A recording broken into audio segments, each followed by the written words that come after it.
1757 সালে পলাশীর আমবাগানে স্বাধীন বাংলার শেষ নবাব সিরাজের পতন হয়েছিল। ইংরেজ বণিকের মানদণ্ড শাসকের রাজদণ্ডে রূপান্তরিত হয়েছিল। সিরাজ পরাজিত হয়েছিলেন। সিরাজ ধর্মে মুসলমান ছিলেন। সিরাজের বিরুদ্ধে যে ষড়যন্ত্র হয়েছিল সেই ষড়যন্ত্রের মূল হোতা যিনি ছিলেন তিনিও ধর্মে মুসলমান ছিলেন, মির্জাফর। কিন্তু মির্জাফর একা ছিলেন না। কলকাতার নাম তখন কলকাতা নয়, আলীবর্দী খাঁয়ের নামে কলকাতার নাম, সেই সময় আলীনগর। সিরাজ তার দাদুর নামে এই জায়গার নাম রেখেছিলেন আলীনগর। আলীনগরে রাতের অন্ধকারে মির্জাফর, মুসলমানের ঘরে জন্মানো মির্জাফর একা আসেননি। রবার্ট ক্লাইভের সঙ্গে মিটিং করতে মুসলমানের ঘরে জন্মানো মির্জাফরের সঙ্গে হিন্দুর ঘরে জন্মানো জগৎ শেঠ, হিন্দুর ঘরে জন্মানো অমিচাঁদ, হিন্দুর ঘরে জন্মানো রায়দুর্লভরা এসেছিল। নীল নকশা হয়েছিল। আর তারপর পলাশীর আমবাগানে স্বাধীন বাংলার শেষ নবাব সিরাজের যখন পতন ঘটছে, আমাদের ইতিহাস লিখে রেখেছে সেই গৌরবের গাথা যে মুসলমানের ঘরে জন্মানো সিরাজের জন্য রক্ত দিচ্ছেন কারা? রক্ত দিচ্ছেন যে দুজনের রক্ত সব থেকে বেশি পলাশীর প্রান্তরে ঝরেছিল সিরাজের জন্য। একজন ছিলেন মুসলমানের ঘরে জন্মানো মীর মদন, আরেকজন ছিলেন হিন্দু ব্রাহ্মণের ঘরে জন্মানো মোহনলাল। সিরাজ পরাজিত হয়েছিলেন, কিন্তু বাংলার মাটি এই বার্তা দিয়ে গিয়েছিল যে ধর্ম দিয়ে দেশপ্রেমিক ঠিক হয় না, আবার ধর্ম দিয়ে গদ্দারও ঠিক করা যায় না। 550 বছর আগে এক জ্যোতির্ময় পুরুষ যখন বাংলার মধ্যভাগ থেকে বেরিয়ে মানুষকে একত্রিত করলেন, এই 24 পরগনার মাটি একটা শ্মশান রয়েছে, কীর্তনখোলা শ্মশান। আমাদের দেশের প্রথম যে মানুষটি ধর্মান্তরিত হয়েছিলেন, খ্রিস্ট ধর্ম গ্রহণ করেছিলেন, তিনি সেই জায়গার মানুষ ছিলেন কৃষ্ণমোহন বন্দ্যোপাধ্যায়। তার নামে স্টেশন আছে কৃষ্ণমোহন হল্ট এই 24 পরগনায়। রেভারেন্ড কৃষ্ণমোহন বন্দ্যোপাধ্যায় তিনি যেখানে যে চত্বরে তার বাড়ি ছিল সেখানে সেই মহাপুরুষ এক রাত ছিলেন, সেখানে কীর্তন করেছিলেন। সেই শ্মশানের নাম হচ্ছে কীর্তনখোলা শ্মশান। সেই মহাপুরুষ যে পথে গেছেন, ধর্মের বেড়া ভেঙে গেছে, বর্ণের বেড়া ভেঙে গেছে, জাতপাতের বেড়া ভেঙে গেছে। শ্রীকৃষ্ণ চৈতন্য বাংলার আবহমান সংস্কৃতিকে উন্নীত করে এ মাটিতে উচ্চারণ করেছেন, হরি হরায় নমো কৃষ্ণ, যাদবায় নমো, যাদবায় মাধবায় কেশবায় নমো, গোপাল গোবিন্দ রাম শ্রীমধুসূদন আমার গিরিধারী গোপীনাথ মদন মোহন। এই উচ্চারণে ধর্ম নেই, এই উচ্চারণে বর্ণ নেই।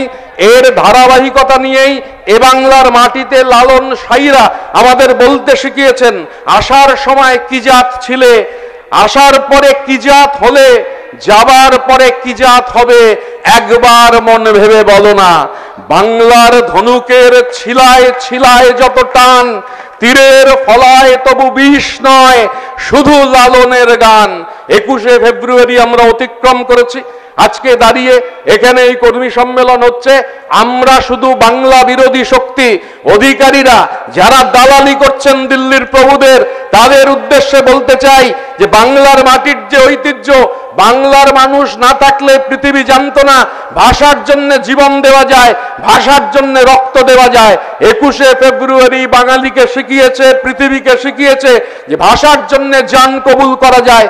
আমি একটা ঘটনার কথা খালি আপনাদের এখানে উল্লেখ করব যে সেই আন্দোলনের ধারাবাহিকতা নিয়ে যখন বাংলাদেশ তৈরি হলো, পাকিস্তানের হানাদারদের বিরুদ্ধে যে লড়াই, সেই লড়াইয়ে বুক দিয়ে ভারতবর্ষের মানুষ সেই লড়াইকে সাহায্য করেছেন। একজন তরুণ এই লড়াইয়ে অংশগ্রহণ করতে গিয়ে স্বাধীন বাংলার লড়াই জীবন দিয়েছিলেন, তার মৃতদেহ নিয়ে তিনি মারা গিয়েছেন। মৃতদেহ নিয়ে মিছিল হচ্ছে, আরেকজন তরুণ কবি সেই মিছিলে হাঁটছিলেন, পুরো মিছিলটা হাঁটতে পারলেন না, বিশ্ববিদ্যালয়ে ফিরে গেলেন। ক্যান্টিনে বসে সেই মিছিলের উত্তাপ থেকে আজকে যেমন আপনাদের এই সম্মেলনের উত্তাপ সোনারপুরের সীমানার বাইরে, সোনারপুরের উত্তরের মানচিত্রের বাইরে ছড়িয়ে পড়ছে, সেরকম উত্তাপ থেকে এই বাংলার মানচিত্রের দাগে দাগে যে কবির কবিতা বেঁচে আছে, সেই শামসুর লিখেছিলেন, বোন তার ভাইয়ের অম্লান শার্টে দিয়েছে লাগিয়ে নক্ষত্রের মতো বোতাম কখনো, হৃদয়ের সোনালী তন্তুর সূক্ষ্মতায় বর্ষীয়সী জননী কতদিন দিয়েছেন মেলে সে ষাট স্নেহের বিন্যাসে। মায়ের স্নেহ আর ডালিম গাছের রোদ্দুর শোভিত উঠোন ছেড়ে এখন সে ষাট শহরের প্রধান সড়কে গমগমে ভেনিউরা নাচে কানাচে, কারখানার চিমনি চূড়ায় উড়ছে উড়ছে অবিরাম রৌদ্র ঝলসিত প্রতিধ্বনিময় মাঠে আমাদের চৈতন্যের প্রতিটি মোর্চায় চৈতন্যের বার্তা নিয়েই বিবেকানন্দ শিকাগোর ধর্ম সম্মেলনে বলেছিলেন, ধর্ম কি? আমার দেশের সভ্যতা আমায় শিখিয়েছে আত্মার সঙ্গে পরমাত্মার সম্পর্ক হচ্ছে ধর্ম।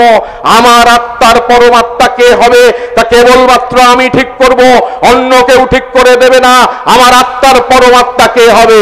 আর গোটা দেশ জুড়ে আত্মার পরমাত্মা ঠিক করে দেওয়ার জন্য যারা মানুষের ওপর আধিপত্য কায়েম করতে চাইছে, সেই বিজেপিকে পরাজিত না করতে পারলে দেশ বাঁচবে না, কোনোভাবে মানুষ বাঁচবেন না, শ্রমজীবী মানুষের অধিকার থাকবে না।